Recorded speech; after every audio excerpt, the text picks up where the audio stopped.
Well, those rumors are circulating again where the Brewers could be interested in Paul Goldschmidt, although at first base, the Brewers seem to have a little bit of a roadblock over there.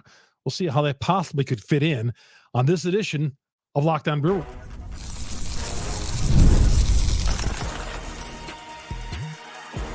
You are Locked On Brewers, your daily Milwaukee Brewers podcast. Part of the Locked On Podcast Network, your team every day.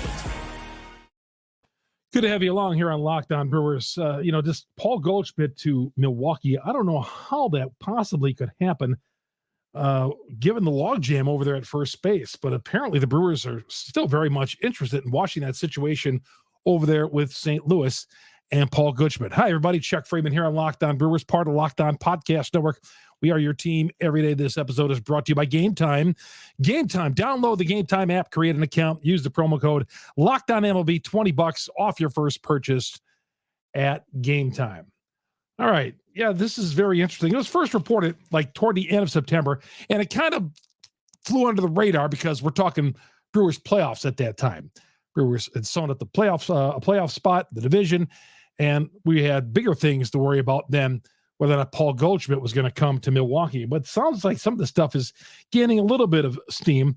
Paul Goldschmidt, was reading in The Athletic that Jim Bowden, one of the writers, says that Goldschmidt is not he's not going to get the contract that he had with the Cardinals wherever he goes.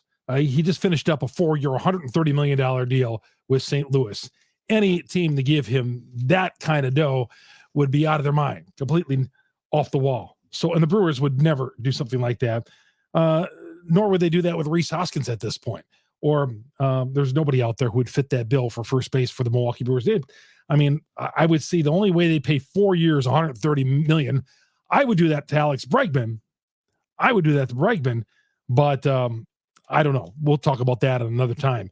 But as far as Paul Goldschmidt, I would be surprised if he's coming back to St. Louis. His contract is out. It sounds like they're going through a managerial, a front office switch there. They're doing a segue there. They are turning over some of the coaching staff. And the Cardinals, after 2 years of mediocrity or less, have had enough, and they're making changes. And I think one of them is they're going to get younger at the first base spot. Paul Goldschmidt's not in their future. If they're going to go through a minor rebuild, Paul Goldschmidt would not be in it. And if he's not going to be under contract, there's no use to keep him, and they're not going to pay him even the $12 to $14 million he could get. Goldschmidt, according to Jim Bowden, Goldschmidt will have to take significantly less. So what is that, $12 to $14 million a year? A 2-year deal for Paul Goldschmidt? Now, obviously, the Brewers have a first baseman already, Rhys Hoskins, who I like. He's probably going to opt in on his $18 million. All indications are he's going to opt in on his $18 million for next year. Okay. Goldschmidt the hourglass is running out on him as far as being a ball player. He's in the twilight. He's in the September of his years, 37 years old.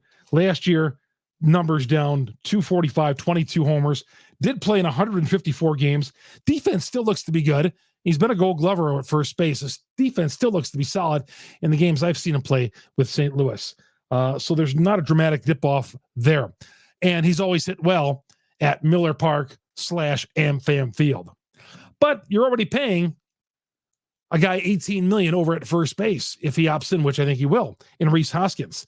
And you could say, well, how about if you put Rhys over at the DH spot? I think that DH spot they got to keep open, because I think you're going to have Christian Yelich play some DH. You're going to have Contreras play some DH. That DH spot is going to be very fluid.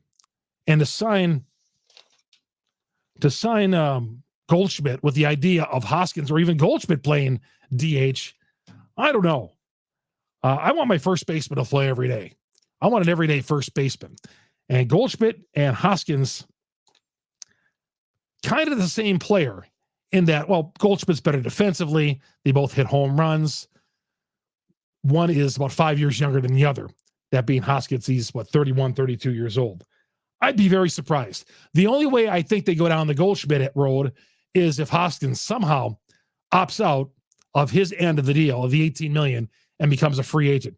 Then, yeah, But it says the Brewers, according to the report by Nightingale in the Sporting News, I believe it was the Sporting News he writes for, a few weeks ago, Nightingale says the Brewers very much so believe there's a lot left in the tank. A lot left in the tank for Goldschmidt at 37. Okay. You got to trust the Brewers' judgment on that. I'm very reluctant to give a guy who's 37 more than a 2-year deal. But if it meant signing him to a 2-year, $25 million deal, I don't know what the market's going to be, but I'm just guessing. 2 years, 24, 25, $28 million a year. 2 years, $28 million, $14 million a year. Yeah, I'd kick the tires on Goldschmidt. I don't think I'd do that, though. I wouldn't do that if Hoskins opts in. Not at all. I wouldn't do that. You'd need a stopgap at first base to some of your talent on the AAA might be ready for first base. But as we know, that first base door has been a revolving door. And have they fixed it yet since Prince Fielder? Well, we thought they fixed it with signing Hoskins last January. But I think that was a subpar year. He's a better ball player than that. Maybe it was the knee or whatever. Betting 207 and 26 home runs, I expected better out of Hoskins. Now, if he comes back and opts in on an $18 million deal, I'm okay with that and see what he does in a contract year. But there's no way, if Hoskins is coming back, do I have Hoskins and Goldschmidt on my roster. That $24 million or $28 million over 2 years that you spent at Goldschmidt, let me sign a third baseman. Let me put that toward a third baseman. Let me put that toward upgrading at other positions. But I like the idea. You know, it would be intriguing, though, Hoskins and Goldschmidt, two boppers in the heart of the order, instead of running guys like Gary Sanchez in the 3 or 4 hole. That's not going to cut it, or Garrett Mitchell in the 3 or 4 hole. The Brewers need to really solidify that heart of the order. So when you're looking up, and plus replacing Adames in the heart of the order as well. So I think they have, and I saw, some reports that, Adames or Ortiz coming back and playing third base, not the worst of moves. Well, unless you're re-signing Adames, or Ortiz, to me, is a shortstop. You got to get a better third baseman offensively and with more pop than what Ortiz has got. So that's out there yet. Goldschmidt, the Brewers still eyeing up Goldschmidt with St. Louis. And my impressions, I would think they're eyeing him up on just in case Hoskins opts out, which I don't think is going to happen. The Cardinals are in a rebuild, like I said, a 2-year stagnant period for them. And other teams in this division are going to get better. The Cubs have already said, Council has already said, we're looking up to the Brewers right now. We got to get on their level. And you know what? Both of those teams will probably do stuff in the offseason to try to get to the Brewers level. The Brewers cannot stay status quo. That's something I'm fearful about, staying status quo. And with their payroll, that's always a possibility. They're never going to make any splash deals, big deals. They can say maybe the Rhys Hoskins in the Brewers' minds, in our minds, was a splash move for them. But I don't think you'll see any big-time moves made in the offseason. They look at getting Brandon Woodruff back as adding a starting pitcher to their rotation. They look at stuff like that. But still get a lot of decisions. But we'll be monitoring that Goldschmidt deal. There was also a report out there, a couple of reports, that the Brewers, Jim Bowden also reported that the Brewers might not be finished, and this would be surprising. They still have an eye on Adames. Now, would they make him the token CC Sabathia offer, $100 million over 5 years, one of those type of deals, knowing that Adames loves it. He loves his home in Milwaukee. He loves being here. Okay. But still, CC loved being here. But money talks at the end of the day. Adames says he doesn't like talking about money. But at the end of the day, when you have a chance to go to the Dodgers, and making that type of money, or maybe the Braves. I mean, that's an easy option, isn't it? You're 30 years old. Why would you ever choose coming back to Milwaukee? Even if it was the same playing field. Let's say the Brewers could afford that. Let's say the Brewers could afford what a $200 million deal for Adames. Would he really think about coming back, or go to the Dodgers where you have a chance to actually win and be in the World Series? All right. Why wouldn't you want to go to the Dodgers? Because obviously, at the end of the day, with the playing field being unequal, the Brewers can't play on the same playground as the Dodgers, who are playing Friday night against the New York Yankees, or they can't play in the same playground as the Yankees. So the Adamas, the report out there, the Dodgers, Braves, and still the Brewers. I expect the Brewers to give a token offer just to show that they did something. They will they will tender him, that's for sure, the $20 million, but I don't see a multi-year deal that Adamas can seriously think about. But I was a little surprised to see that. But again, the extent of the offer, who knows? Chuck Freeman here on Locked On Brewers, part of Locked On Podcast Network. We are your team every day. When we come back, talk about a couple of postseason awards that went the Brewers away today. We'll get to that next here on Locked On Brewers. FanDuel is America's #1 sports book. You can get a big return on FanDuel. You can start it with $200 in bonus bets guaranteed when you place your first $5 bet. Don't even have to win that bet. All you have to do is place the $5 and you'll get $200 emptied into your account on FanDuel. When you get a hunch in the middle of the game, like me, maybe you like the live bet a little bit, you see, top 10 team as down 7-0 in the second quarter. Those money line bets and the spread bets come down a little bit. Well, maybe you get that hunch to bet on a game in the middle of the game. You check out the latest stats, view the live play-by-play, so much more. So you're up to date what's going on in that game on FanDuel. But start the season off with a big return in college basketball coming up. You'll get $200 in bonus bets guaranteed when you place your $5 bet with FanDuel. Check out FanDuel at FanDuel.com. Chuck Freeman here on Locked On Brewers. Part of the Locked On Podcast Network. We are your team every day. Get us on Google, Spotify, Apple, wherever you download your podcast. We are talking Brewers baseball with you daily and keeping you up to date with all the interesting information, some notes, some rumors from all the big reporters out there. Some of the guys like Nightingale, when they drop a bombshell, we certainly will be covering that right here and talking about it because some of that stuff is worth talking about. The Brewers did receive a couple awards. No surprise, a postseason award goes out to Pat Murphy as Manager of the Year and General Manager of the Year, or in this case, they call it Executive of the Year, goes to Matt Arnold. But as I always say, these postseason awards don't mean a hill of beans to me.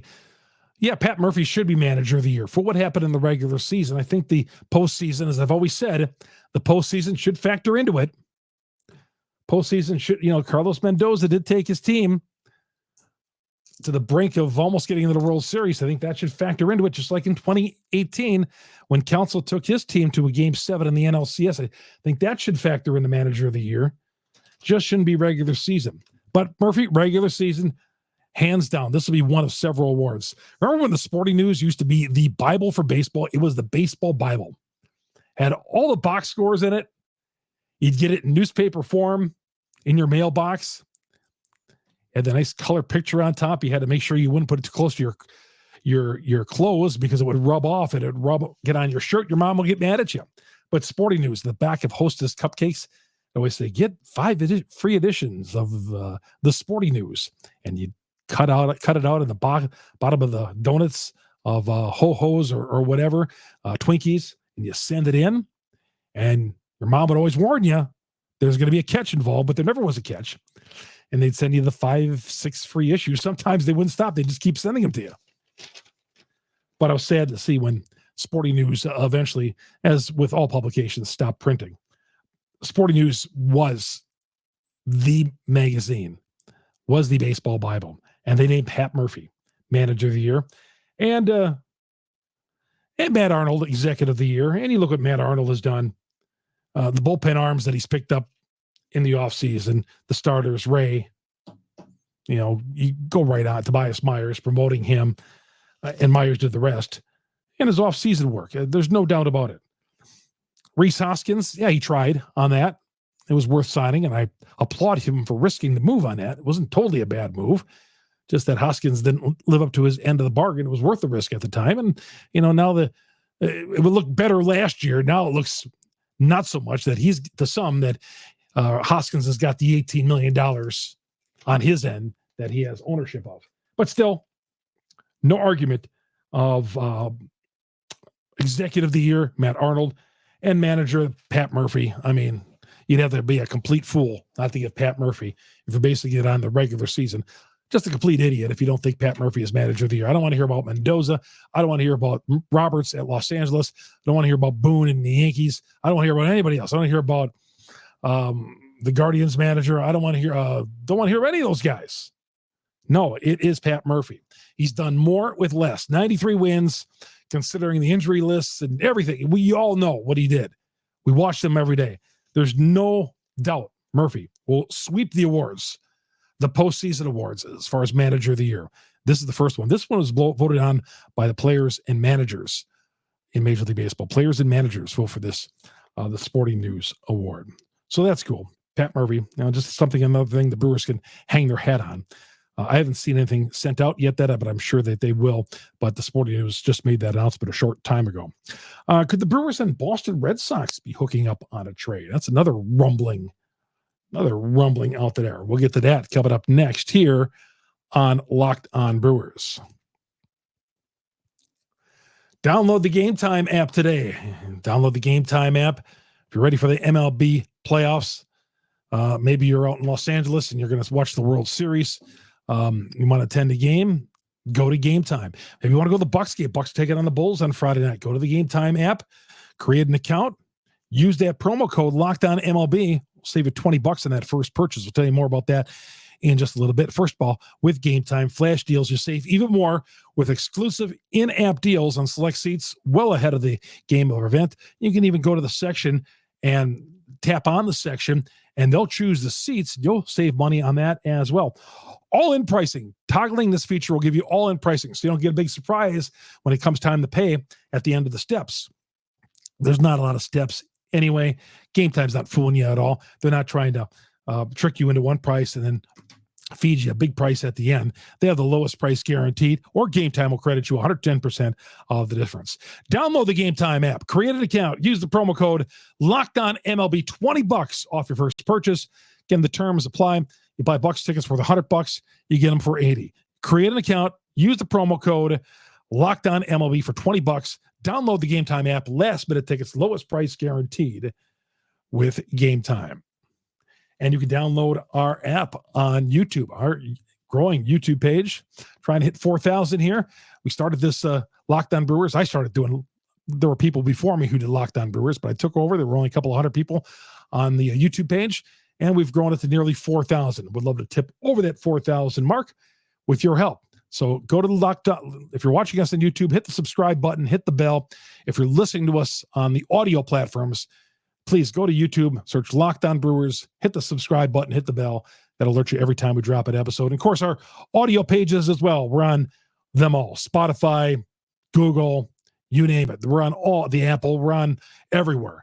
Wherever you download your podcast, Locked On Brewers is on there. The #1 Brewers podcast on the internet, as I always say, because of you, great Milwaukee Brewers fans.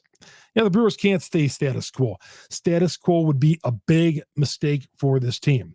Brewers and Boston Red Sox, there was a report out there. I mean, the GM meetings are coming up first week of November 4th through the 7th in San Antonio, that Boston could be could be interested in Devin Williams.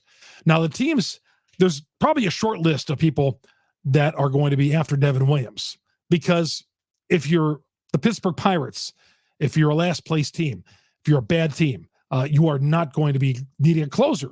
We found that out with the Brewers back in the day when the Brewers had so many bad teams.